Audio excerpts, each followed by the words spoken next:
Hi guys, I'm here and this is an update about NodePay. If you guys participated with NodePay, then you can also follow their Twitter account to see their updates about the projects.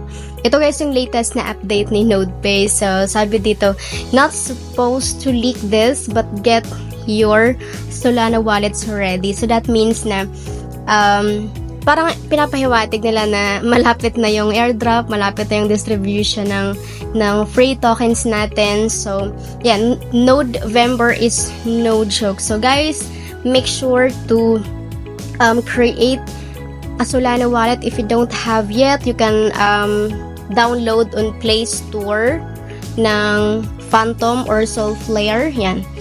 These are the wallets that supported Solana, yun, Phantom, what else?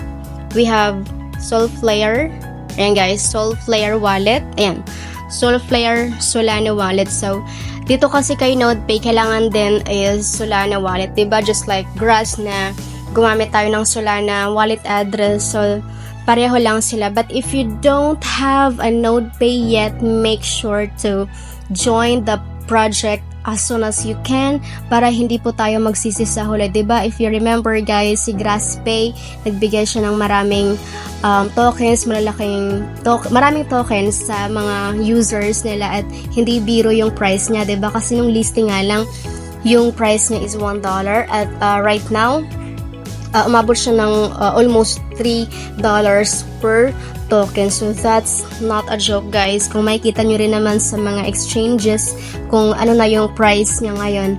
So yan guys, if you don't have an airdrop yet, if you don't have NodePay, I will show you how you can join with step-by-step tutorial. You can, actually meron na tayong tutorial dyan sa YouTube natin. At you can also subscribe my YouTube channel para updated kayo sa ibang projects at syempre para masalihan nyo rin yung mga bagong airdrop na pinopost natin. So meron akong tutorial dito guys. I will also include this on the description box or sa comment section kung paano mag-participate or mag-sign up kay NodePay. Pero parang overview lang naman is that we need to have Kiwi browser. Yan. Kiwi browser, dito kasi namin ino-open yung mga projects na need ng extension kasi mas mabilis siyang mabuksan.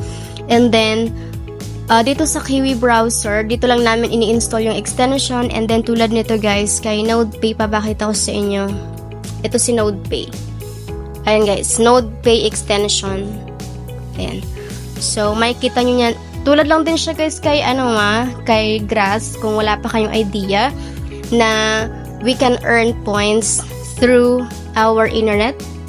If we connect our device to Wi-Fi or mobile data, we can earn more tokens or more points, I mean.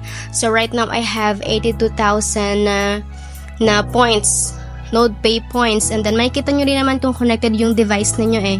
Ayan, makikita nyo dito connected, and then kung gaano kalakas yung network ninyo. Ayan, network quality, yung 81%. Yan, makikita nyo rin yung total earnings nyo per day. Yan, makikita nyo dyan guys.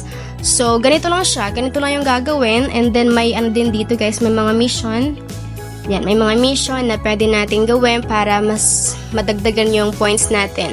So yan, completed na yan. I have a step-by-step tutorial guys. Don't worry, I will include that on this video para naman mabilis nyong masundan. So, yan, kung wala pa kayo guys, make sure na sumali na kayo ngayon para lahat tayo papaldo dito. But if you have a NodePay account already at nag-earn na yung account ninyo, follow nyo lang din yung Twitter nila para updated kayo. At syempre, kailangan ready na yung Solana wallets natin. So, yun guys. And, yun lang. If you want more free airdrops, just like NodePay and Grass with step-by-step tutorial yan, you can subscribe to this channel. So, I hope to see you on my next videos. Bye-bye!